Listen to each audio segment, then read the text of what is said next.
السلام عليكم ورحمة الله وبركاته. لم يكن الذين كفروا من أهل الكتاب والمشركين منفكين حتى تأتيهم البينة. رسول من الله يتلو صحفا مطهرة فيها كتب قيمة. وما تفرق الذين أوتوا الكتاب إلا من بعد ما جاءتهم البينة. وما أمروا إلا ليعبدوا الله مخلصين له الدين حنفاء ويقيم الصلاة ويؤتي الزكاة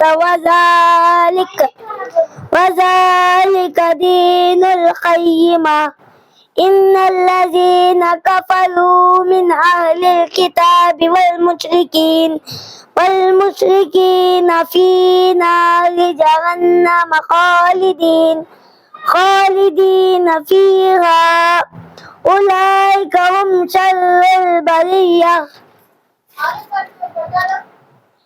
إن الذين آمنوا وعملوا الصالحات أولئك هم خير البرية. جزاؤهم عند ربهم جنات عدن تجري من تحتها الأنهار خالدين فيها أبدا. رضي الله عنهم ورضوا عنه ذلك لمن خشي ربه. جزاك الله العظيم.